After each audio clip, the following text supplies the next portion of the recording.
दोस्तों, पलायन रोको, रोजगार दो यात्रा का आज दूसरा दिन है। आपको कई तस्वीरें आज की हम दिखाएंगे और आज दिन भर की रिपोर्ट आपको हम बताएंगे। देखिए, सबसे बड़ी खबर जो आज दिन भर से निकलकर बाहर आई है, जो युवा तबका है जो इस यात्रा में शामिल हो रहा है, जिस यात्रा का नेतृत्व कन्हैया कुमार कर रहे हैं, कांग्रेस पार्टी की यात्रा है, वो अब कन्हैया कुमार को मुख्यमंत्री बनाने की मांग कर रहे हैं। देखिए, इस वीडियो में हम युवाओं पर चर्चा करेंगे, क्योंकि बिहार युवा प्रदेश है।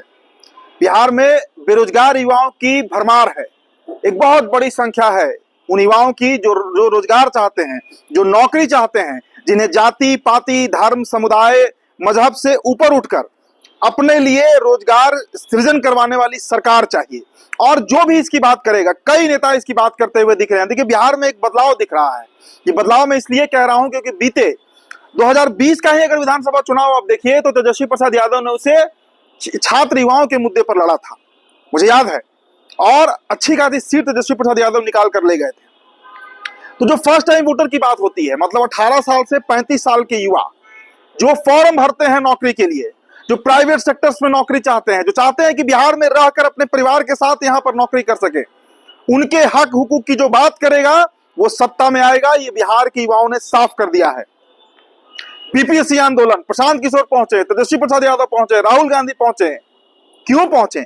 क्योंकि उन्हें पता है कि बिहार में इस बार चुनाव का रूपरेखा युवा ही तैयार करने जा रहा है। अब देखिए, कन्हैया कुमार की यात्रा पर हम आते हैं और फिर हम युवाओं से फिर जुड़ेंगे। देखिए, कन्हैया कुमार का यात्रा का नाम ही है पलायन रोको रोजगार दो, और आज दूसरा दिन था। आज भीड़ ठीक ठाक दिखी है और जो युवा वहां पर पहुंचे थे, मैं कई इंटरव्यूज देख रहा था दोस्तों, कई इंटरव्यूज में देखा, वहां के कुछ रिपोर्टर से भी हमारी बातचीत हुई है। तो जो युवा तबका है वो अब धीरे धीरे ही सही लेकिन कन्हैया के साथ जुड़ रहा है।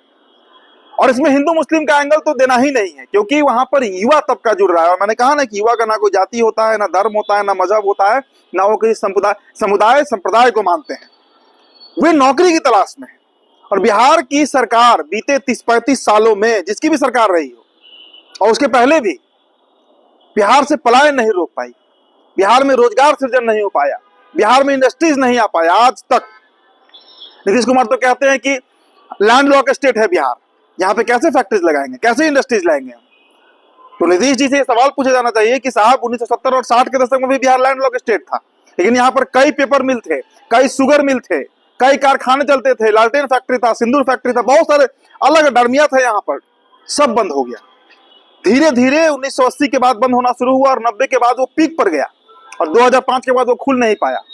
तो आज ट्रेन भर भर के मवेशी और जानवर की तरह जो बिहारी महाराष्ट्र तमिलनाडु गुजरात पंजाब जाते हैं 10,000 15,000 का नौकरी करने, वही पलायन है जिसकी बात कन्हैया कुमार कर रहे हैं। तो दोस्तों, आपको कुछ तस्वीर पहले हम दिखाते हैं। देखिए अपने स्क्रीन पर, युवा तबका जो है वो पूरी तरीके से कन्हैया से कनेक्ट हो रहा है, जुड़ रहा है, और ये यात्रा जो है दरअसल कई नेताओं के माथे पर बल दे रहा है।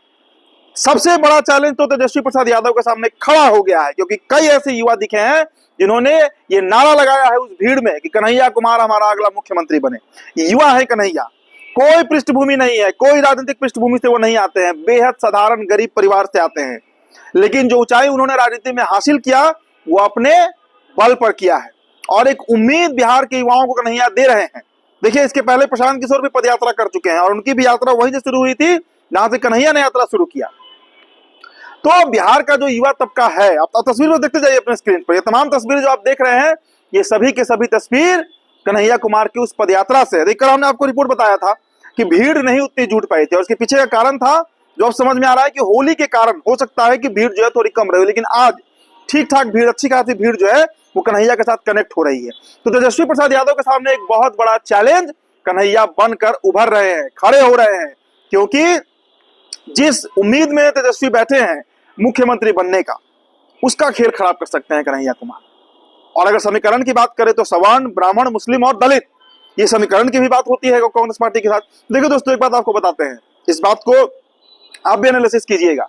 बिहार में कांग्रेस पार्टी जिस राह पे चल रही है, दो मायने होते हैं इसके। पहला, या तो वो डट कर लड़ना चाह रही है, दूसरा वो लालू प्रसाद यादव का पारा चेक कर रही है, कहते हैं ना टेम्परेचर, और वो थर्मोमीटर है कन्हैया कुमार कि उबाल कितना हो रहा है आरजेडी के अंदर, लालू प्रसाद यादव के अंदर कितना उबाल हो रहा है कन्हैया की यात्रा से। क्योंकि ये यात्रा कोई साधारण यात्रा नहीं है, यह यात्रा बिहार के उस, कहते हैं ना, मतलब सबसे जो दरकिनार किया हुआ तबका है, छात्र, युवा, नौजवान, उनको कनेक्ट करने का ये प्रयास है और उसी को कनेक्ट करने का प्रयास तेजस्वी प्रसाद यादव भी कर रहे हैं। हर बात, हर भाषण में, हर मीडिया संबोधन में तेजस्वी यादव कहते हैं नौकरी की बात करते हैं। क्यों करते हैं? क्योंकि उनको पता है कि जो फर्स्ट टाइम वोटर है, जो सी वोटर भी ने भी इस बात को खुलासा कर दिया, स्पष्टीकरण कर दिया कि बिहार का युवा तबका नीतीश कुमार को पसंद नहीं करता है, वो बदलाव चाह रहा है। नीतीश कुमार एक उबाऊ चेहरा है बिहार में, और वो वोटर किसके साथ जाएगा? प्रशांत किशोर के साथ जाएगा, कन्हैया के साथ जाएगा, तेजस्वी के साथ जाएगा।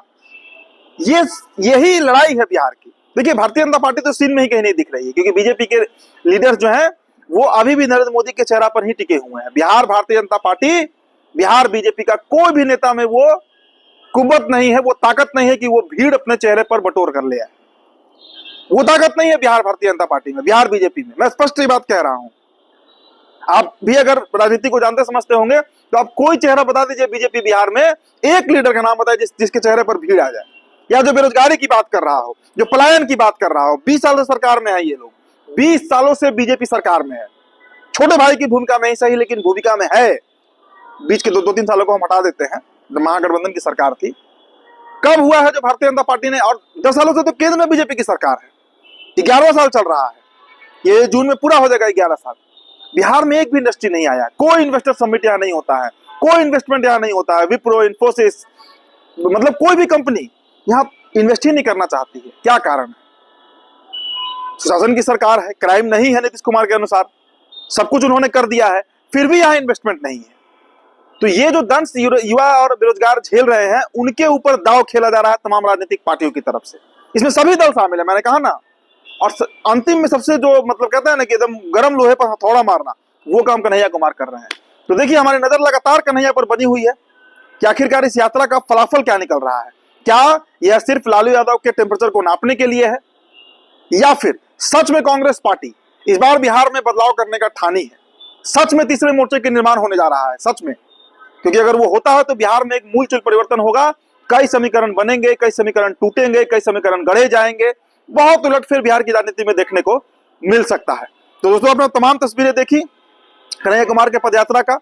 यूथ कांग्रेस बिहार जो है वो इसे कर रहा है और काफी बढ़िया तरीके से इसका संचालन किया जा रहा है। तो दोस्तों, अगली रिपोर्ट के साथ फिर हम हाजिर होंगे। फिलहाल इस वीडियो में इतना ही। मेरा नाम उदित तारन है, तो बिहार टॉपर वीडियो आप देख रहे थे। बहुत बहुत शुक्रिया।